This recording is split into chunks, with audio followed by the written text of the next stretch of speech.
روزہ رکھا تھا مگر افطار سے پہلے ہی جہنم کا دروازہ کھل گیا۔ میرے محترم بھائیوں، اس وقت سورج غروب ہونے کو ہے، آسمان سرخی میں ڈھل چکا ہے، ہر طرف سکون ہے، ہر طرف اطمینان ہے، امن ہے، مگر ایک دل ایسا ہے جو اس وقت بھی طوفان میں گرا ہوا ہے، ایک روح ایسی ہے جو اس وقت بھی لرز رہی ہے، ایک نفس ایسا ہے جو اس وقت بھی چیخ چیخ کر رو رو کر پکار کر کہہ رہا ہے مجھے بچا لو، مجھے بچا لو۔ ہائے، روزہ بھی رکھا تھا، سحری بھی کی تھی، نیت بھی کی تھی، مگر دل میں جو زہر تھا، اندر جو کتا بیٹھا ہوا تھا نا، وہ پورے دن کی بھوک پیاس پر غالب آ چکا تھا۔ زبان روزے میں تھی مگر دوسروں کے دل توڑ چکی تھی، آنکھیں جھکی ہوئی تھی مگر نہ جانے کتنے حرام مناظر دیکھ چکی تھی، ہاتھ خالی تھے مگر حقوق مارنے کا بوجھ اٹھائے ہوئے تھے، دل گناہوں کے جہنم میں جل رہا تھا۔ افطار کا وقت قریب تھا مگر پھر ایک ایسی چیخ سنائی دی، ایک ایسی چیخ سنائی دی جس نے سب کو رلا کر رکھ دیا۔ افسوس میرے بھائیوں، آج ہم روزے رکھتے ہیں مگر وہ روزہ کہاں جو اللہ کو بہت زیادہ پسند تھا۔ آج ہم بھوک پیاس کو تو برداشت کرتے ہیں مگر اپنی زبان، اپنی نظریں اور اپنا دل نہیں سنبھالتے۔ ہم یہ سمجھ بیٹھے ہیں کہ روزہ صرف کھانے پینے سے رکنے کا نام ہے، حالانکہ اصل روزہ تو گناہوں سے بچنے کا نام ہے۔ آج کتنے ہی لوگ روزہ رکھتے ہیں، کتنے لوگ روزہ رکھتے ہیں، روزہ رکھنے کے باوجود بھی ان کی زبان میں زہر ہوتا ہے، ان کی آنکھیں بے قابو ہوتی ہیں، ان کے دل میں حسد بغض کی آگ جل رہی ہوتی ہے، وہ خود کو نیک سمجھتے ہیں مگر ان کے روزے اللہ کے ہاں بے وقعت ہو چکے ہیں۔ کتنے ہی لوگ دن بھر روزے میں ہوتے ہیں، بھوک میں ہوتے ہیں، پیاس میں ہوتے ہیں، مگر دن کا زیادہ وقت موبائل سکرین پر ضائع کر دیتے ہیں، فضول ویڈیوز دیکھتے ہیں، وقت ضائع کر دیتے ہیں، گانے سنتے ہیں، روزہ رکھنے کے باوجود بھی گانے سنتے ہیں، دوسروں کی برائیاں کرتے ہیں، بے مقصد باتوں میں اپنا وقت برباد کرتے ہیں، غیبت کرتے ہیں، چغلی کرتے ہیں، جھوٹ بولتے ہیں اور ساتھ میں یہ بھی کہتے ہیں کہ ہم روزے سے ہیں، مگر حقیقت میں وہ صرف بھوکے اور پیاسے ہوتے ہیں، حقیقت میں وہ روزے دار نہیں ہوتے۔ لوگ مسجدوں میں کم اور بازاروں میں زیادہ ہوتے ہیں، عبادت میں کم اور غیبت میں زیادہ لگے ہوئے ہوتے ہیں، ذکر میں کم اور سوشل میڈیا کے فضول مشاغل میں زیادہ مگن ہوتے ہیں۔ کتنے ہی لوگ سحری کرتے ہیں، کتنے ہی لوگ افطاری کرتے ہیں مگر فجر کی نماز نہیں پڑھتے، عشاء کی نماز نہیں پڑھتے۔ کتنے ہی لوگ دن بھر عبادت کا دکھاوا کرتے ہیں مگر تراویح کے وقت بازار میں گھوم پھر رہے ہوتے ہیں۔ کیا یہ وہی روزہ ہے جو اللہ چاہتا ہے؟ کیا یہ وہی عبادت ہے جو ہمیں جنت کی طرف لے جانے والی تھی؟ نہیں میرے بھائیوں، یہ وہ روزہ نہیں ہے، یہ وہ عبادت نہیں ہے، یہ صرف ایک رسم ہے جسے ہم نے دین سمجھ رکھا ہے۔ آج ہم روزہ رکھتے ہیں مگر اس کی برکت کو خود اپنے ہاتھوں سے ضائع کر دیتے ہیں۔ ہم نے روزے کو صرف ایک عادت بنا لیا، ایک روٹین بنا لی جس میں تقویٰ نہیں، جس میں اخلاص نہیں، جس میں خوف خدا نہیں۔ وہ روزہ کیسا ہے؟ وہ روزہ نہیں، وہ بھوک تو ہو سکتی ہے، وہ پیاس ہو سکتی ہے، وہ دکھلاوا ہو سکتا ہے، وہ رسم ہو سکتی ہے، مگر وہ روزہ نہیں ہو سکتا جس میں نہ تقویٰ ہے، نہ اخلاص ہے، نہ پیار ہے، نہ محبت ہے اور نہ ہی خوف خدا ہے۔ کبھی سوچا میرے بھائیوں، اگر قیامت کے دن ہمارے روزے جنت کے پلڑے میں رکھنے کے بجائے جہنم کی طرف پھینک دیے جائیں تو کیا ہوگا؟ کیا بنے گا ہمارا؟ اگر ہم نے رمضان گزار لیا مگر اللہ نے ہمیں سرے سے قبول ہی نہ کیا تو ہمارا کیا انجام ہوگا؟ یہ سوال بہت بڑا ہے اور جواب ہمیں خود اپنے اندر سے تلاش کرنا ہوگا، کیونکہ روزہ صرف ایک عبادت نہیں بلکہ ایک آزمائش بھی ہے، اور جو اس آزمائش میں ناکام ہو گیا وہ کہیں کا نہ رہا۔ میرے محترم بھائیوں، آج میں آپ لوگوں کے لیے ایک ایسی حقیقت لے کر آیا ہوں جو دل دہلا دینے والی ہے، ایک ایسا سچ جو سننے والوں کے رونگٹے کھڑے کر دے گا، اور ایک ایسا انجام جو آنکھوں سے آنسو نکال دے گا۔ روزہ رکھا تھا، سحری کی تھی، نیت کی تھی، مگر کیا واقعی روزہ تھا؟ حقیقت میں وہ روزہ تھا؟ کیا واقعی نفس قید میں تھا، یا بس بھوک پیاس کا امتحان دے رہے تھے؟ سورج ڈھلنے کو تھا، اذان کی آواز آنے والی تھی، افطار کے لوازمات تیار تھے، مگر اچانک ایک ایسی چیخ بلند ہوئی جس نے پورے مجمع کو ہلا کر رکھ دیا۔ میرے محترم بھائیوں، اللہ تعالیٰ نے رمضان کو صرف بھوک اور پیاس کا مہینہ نہیں بنایا، بلکہ یہ دلوں کی پاکیزگی، نفس کی آزمائش اور گناہوں کی معافی کا مہینہ ہے۔ دلوں کی پاکیزگی، نفس کی آزمائش اور گناہوں کی معافی کا مہینہ ہے۔ یہ وہ وقت ہے جب رحمت کے دروازے کھل جاتے ہیں، جہنم کے دروازے بند کر دیے جاتے ہیں، اور شیطان قید کر دیا جاتا ہے۔ مگر سوال یہ ہے کہ جب شیطان قید ہے تو پھر بھی ہمارے اندر گناہوں کا جذبہ کیوں رہتا ہے؟ ہم جھوٹ کیوں بولتے ہیں جبکہ شیطان تو قید میں ہے؟ ہم گناہ کیوں کرتے ہیں؟ شیطان تو قید میں ہے۔ ہم زنا کیوں کرتے ہیں؟ شیطان تو قید میں ہے۔ ہم دوسروں کی حق تلفی کیوں کرتے ہیں؟ شیطان تو قید میں ہے۔ ہم حسد، بغض، غیبت اور نفرت میں کیوں مبتلا رہتے ہیں؟ شیطان تو قید میں ہے۔ اگر رمضان میں شیطان قید ہے تو پھر بھی ہمیں گناہ کرنے پر کون اکسا رہا ہے؟ کون اکسا رہا ہے؟ اس کا جواب، جو نفس سارا سال شیطان کے قابو میں رہا۔ اب میں اس سوال کا جواب دینے لگا ہوں۔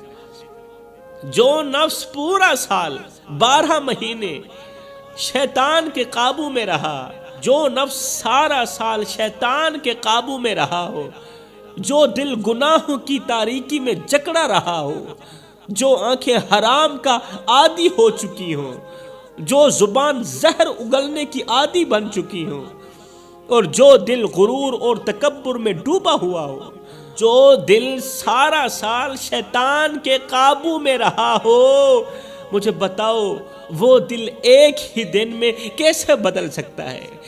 وہ دل ایک ہی دن میں کیسے بدل سکتا ہے جو دل پورا سال شیطان کی پوجا کرتا رہا ہو؟ یہی وجہ ہے کہ رمضان میں بھی بہت سے لوگ رمضان کی برکتوں سے محروم رہیں گے، کیونکہ شیطان کے چلے جانے کے بعد ان کا نفس ہی ان کا سب سے بڑا دشمن بن چکا ہوتا ہے۔ اللہ فرماتا ہے، اور جس نے اپنے نفس کو پاک کر لیا، اپنے اندر کو پاک کر لیا، وہی کامیاب ہوا، اور جس نے اسے گناہ میں ڈبو دیا وہ برباد ہو گیا۔ یہ میرے اللہ کا فرمان ہے۔ جیسے ایک کسان زمین میں بہترین بیج بوتا ہے، ایک کسان ہے زمین میں بہترین عمدہ بیج بوتا ہے، پانی دیتا ہے، دھوپ اور ہوا کا خیال رکھتا ہے تاکہ ایک شاندار فصل تیار ہو، مگر اگر وہ زمین کو جڑی بوٹیوں، کیچڑ اور زہریلے کیڑوں سے پاک نہ کرے، اگر کسان زمین کی دیکھ بھال نہ کرے، کیچڑ سے پاک نہ کرے، زہریلے کیڑوں سے پاک نہ کرے، تو وہی زمین جو اناج اگا سکتی تھی ویران ہو جاتی ہے، کیونکہ اس کی اچھی طرح دیکھ بھال نہیں کی گئی۔ اس میں اگنے والی ہر چیز یا تو زہر بن جاتی ہے یا پھر بیکار ہو جاتی ہے۔ فرمایا اسی طرح ہمارا نفس بھی ایک زمین کی طرح ہے، اگر ہم اسے نیکی، صبر، تقوی اور اللہ کی محبت سے سنواریں، اللہ کی محبت سے، معرفت الہی سے سنواریں، تو اس سے ایمان، سکون اور اچھے اعمال کی فصل نکلے گی انشاءاللہ۔ اگر ہم اس طرح کا پانی دیں گے نا، اس طرح کی اس کی دیکھ بھال کریں گے جس میں صبر بھی ہوگا، تقوی بھی ہوگا، اللہ کی محبت بھی ہوگی، تو انشاءاللہ پھر اس دل سے ایمان، سکون اور اچھے اعمال کی فصل نکلے گی۔ مگر اگر ہم اسے گناہوں، حرام خواہشات اور شیطانی وسوسوں سے بھر دیں گے تو وہی نفس ہلاکت، تکبر اور جہنم کی جڑ بن جائے گا، جس کا انجام ہماری بربادی کے سوا کچھ نہیں ہوگا۔ یہی وہ حقیقت ہے جو ہمیں سمجھنی ہوگی، ہر حال میں سمجھنی ہوگی۔ رمضان ایک موقع ہے میرے بھائیوں، ایک دروازہ ہے جو ہمیں اپنی زندگی کو بدلنے کے لیے اللہ تعالی نے دیا ہے۔ اللہ تعالیٰ نے ہمیں اپنی زندگی بدلنے کے لیے یہ دروازہ کھولا ہے، مگر افسوس کتنے ہی لوگ روزہ رکھتے ہیں مگر روزے کا مقصد نہیں سمجھتے۔ رسول کریم صلی اللہ علیہ وسلم نے فرمایا کتنے ہی روزے دار ایسے ہیں کہ ان کے روزے سے بھوک اور پیاس کے سوا کچھ نہیں ملتا۔ شیخ سعدی لکھتے ہیں کہ ایک نیک شخص تھا جو ہمیشہ روزے رکھتا تھا، ہمیشہ کا مطلب پورا سال روزے رکھتا تھا، عبادت کرتا تھا اور دوسروں کو بھی نیکی کی تلقین کرتا تھا۔ لوگ اس کی تعریفیں کرتے، اسے پارسا اور اللہ کا خاص بندہ سمجھتے۔ وہ دن بھر روزہ رکھتا، افطار کے وقت اپنے مہمانوں کے ساتھ کھجور اور پانی سے روزہ افطار کرتا تھا۔ افطار کرنے کے بعد پھر وہ سجدوں میں لگ جاتا تھا، پھر وہ عبادت میں لگ جاتا تھا۔ ایک دن ایک غریب شخص اس نیک شخص کے دروازے پر آیا۔ اس کے کپڑے پھٹے ہوئے تھے، چہرہ زرد تھا، آنکھوں میں بھوک کی شدت نمایاں تھی۔ اس نے کانپتی آواز میں کہا اے اللہ کے نیک بندے، میں نے بھی آج روزہ رکھا ہوا ہے، میں نے روزہ رکھا ہے مگر میرے پاس افطار کے لیے کچھ نہیں، کیا تم مجھے ایک کھجور دے سکتے ہو جس سے میں اپنا روزہ افطار کر سکوں؟ کیا تم مجھے ایک کھجور دے سکتے ہو میں اپنا روزہ افطار کر سکوں؟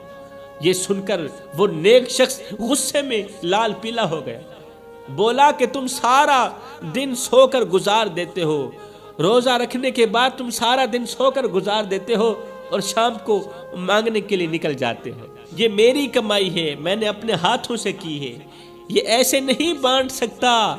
اگر تیرے جیسوں کو میں نے اپنی کمائی بانٹنا شروع کر دی پھر تو میں جلد غریب ہو جاؤں گا، پھر میں بھی تیری طرح مانگنے کے لیے نکل جاؤں گا، پھر اللہ تعالیٰ کی عبادت تو نہیں کر سکوں گا نا۔ یہ کہہ کر اس نیک شخص نے اپنا دروازہ بند کر دیا اور مانگنے والے کو کچھ بھی نہ دیا۔ حالانکہ مانگنے والا غریب تھا، وہ صبح کھاتا تھا، شام کے لیے نہیں ہوتی تھی، شام کو کھاتا تھا، صبح کے لیے نہیں ہوتی تھی، کچھ نہ دیا۔ نیک شخص نے دروازہ بند کر دیا، غریب کو جھڑک دیا۔ غریب شخص نے حسرت بھری نظر سے ایک بار دروازے کو دیکھا اور پھر آسمان کو دیکھا۔ آسمان کو دیکھ کر بس اتنا کہا، یا اللہ میں نے تیرے لیے روزہ رکھا اور اب افطار بھی تیرے ہی حوالے کرتا ہوں، روزہ بھی تیرے حوالے کرتا ہوں، میرے پاس افطار کرنے کو کچھ نہیں، افطار بھی تیرے حوالے کرتا ہوں۔ اللہ اکبر، اللہ کا کرنا ایسا ہوا۔ عین اسی رات اس نیک شخص نے خواب میں دیکھا کہ وہ قیامت کے میدان میں کھڑا ہے، ہر طرف خوف و ہراس ہے، ہر طرف دہشت ہی دہشت ہے، لوگ اپنے اعمال کے بوجھ تلے دبے ہوئے ہیں، لوگ اپنے نامہ اعمال کے بوجھ تلے دبے ہوئے ہیں۔ وہ خوش تھا کہ اس کے پاس تو روزوں کا خزانہ ہے، وہ یقیناً کامیاب ہو جائے گا۔ وہ خوش تھا، میرے پاس روزوں کا خزانہ ہے، میں کامیاب ہو جاؤں گا۔ مگر جب میزان میں اس کے نامہ اعمال رکھے گئے تو روزے تو بہت زیادہ تھے۔ جب نامہ اعمال میزان میں رکھے گئے نا، ترازو میں رکھے گئے تو روزے بہت زیادہ تھے، مگر وہ سب بکھرتے چلے جا رہے تھے، وہ روزے بکھرتے چلے جا رہے تھے۔ نیک شخص حیران ہوا، حیرانی کے عالم میں گمسم ہو کر کہا یہ کیسے ممکن ہے؟ میں نے تو ہمیشہ روزے رکھے، پورا دن روزہ رکھتا، پوری رات عبادت کرتا۔ اتنے میں ایک فرشتے نے کہا ہاں تم نے روزے رکھے، تم نے روزے تو رکھے، مگر روزوں کا نور اس دن بجھ گیا تھا جب تم نے ایک بھوکے روزہ دار کو دھتکار دیا تھا۔ روزے کا نور اس دن بجھ گیا تھا جب تم نے ایک بھوکے روزہ دار کو دھتکار دیا تھا۔ تم نے اپنے نفس کے لیے روزہ رکھا، اپنے نفس کے لیے روزہ رکھا، اپنے نفس کے لیے تو روزہ رکھا، مگر اللہ کے بندوں کے لیے روزہ نہیں رکھا، اللہ کے لیے روزہ نہیں رکھا۔ یہ خواب دیکھ کر اس شخص کے رونگٹے کھڑے ہو گئے، وہ چیخا، رویا، مگر اس وقت ختم ہو چکا تھا، وقت گزر چکا تھا، کیونکہ وقت کسی کے لیے نہیں رکتا۔ روزہ صرف بھوکا پیاسا رہنے کا نام نہیں، بلکہ دل کی پاکیزگی، زبان کی نرمی اور دوسروں کے ساتھ حسن سلوک کا امتحان بھی ہے۔ اگر روزہ ہمیں غرور میں مبتلا کر دے، دوسروں کے لیے سخت بنا دے، تو یہ روزہ نہیں بلکہ ایک بوجھ ہے، جو قیامت میں ہمارے لیے وبال بن سکتا ہے۔ اللہ نے رمضان کو تقویٰ کے لیے بنایا، تقویٰ کے لیے بنایا، غرور کے لیے نہیں بنایا۔ روزہ وہی کامیاب ہوتا ہے جس سے دل نرم ہو، نفس قابو میں آ جائے اور دوسروں کے لیے رحم پیدا ہو۔ اگر روزہ رکھنے کے باوجود ہمارے رویے میں تبدیلی نہیں آ رہی تو پھر ہمیں روزے کا محاسبہ کرنا ہوگا، ہر حال میں محاسبہ کرنا ہوگا۔ رمضان وہ مقدس مہینہ ہے جسے اللہ نے اپنی رحمت، مغفرت اور جہنم سے نجات کا ذریعہ بنایا ہے۔ یہی وہ وقت ہے جب جنت کے تمام دروازے کھول دیے جاتے ہیں اور جہنم کے تمام دروازے بند کر دیے جاتے ہیں۔ جیسا کہ رسول کریم صلی اللہ علیہ وسلم نے فرمایا، جب رمضان آتا ہے تو رحمت کے دروازے کھل جاتے ہیں اور شیاطین قید کر دیے جاتے ہیں۔ مگر سوال یہ ہے کہ اگر شیطان قید ہے تو پھر بھی انسان گناہوں میں کیوں پڑ رہا ہے؟ اس کا جواب ہمارے نفس میں ہے، اس کا جواب ہمارے نفس میں ہے جو اس وقت خواہشات کے بوجھ تلے دب چکا ہے۔ اگر دل سے گناہوں کی آلودگی نہ ہٹے تو نفس ہی شیطان کا کھیل بن جاتا ہے۔ اللہ تعالیٰ فرماتا ہے رمضان کا مہینہ وہ مہینہ ہے جس میں قرآن نازل کیا گیا جو لوگوں کے لیے ہدایت ہے۔ یعنی یہ مہینہ نہ صرف عبادت بلکہ خود کو بدلنے کا موقع بھی دیتا ہے۔ یاد رکھو، روزہ صرف بھوکا رہنے کا نام نہیں بلکہ آنکھوں، زبان، دل اور نفس کے روزے کا نام بھی ہے۔ اگر کوئی شخص روزہ رکھ کر بھی جھوٹ، فریب، حسد اور بددیانتی میں ملوث رہے تو رسول کریم صلی اللہ علیہ وسلم کے فرمان کے مطابق کتنے ہی روزہ دار ایسے ہیں جنہیں ان کے روزے سے صرف بھوک اور پیاس ہی ملتی ہے، ثواب نہیں ملتا، اللہ کی رضا نصیب نہیں ہوتی۔ یہی وجہ ہے کہ روزے کا اصل مقصد صرف جسمانی آزمائش نہیں بلکہ روحانی تربیت بھی ہے۔ اگر روزہ رکھنے کے باوجود ہمارے کردار میں تبدیلی نہیں آ رہی تو پھر ہمیں اپنے روزے پر نہیں بلکہ اپنے ایمان پر غور کرنا چاہیے۔ اگر ہمارے اندر تبدیلی نہیں آ رہی روزہ رکھنے کے باوجود بھی تو پھر روزے پر نہیں اپنے ایمان پر ہمیں غور کرنا چاہیے۔ جیسے ایک چراغ اگر روشنی دینے کے بجائے دھواں چھوڑنے لگ جائے، ایک چراغ ہو روشنی دینے کے بجائے اگر وہ دھواں چھوڑنے لگ جائے تو اس کا ہونا نہ ہونا برابر ہے۔ اسی طرح اگر ہمارا روزہ ہمیں اللہ کے قریب نہیں کر رہا تو وہ صرف ایک رسم ہے، روزہ نہیں ہے، وہ حقیقت نہیں ہے۔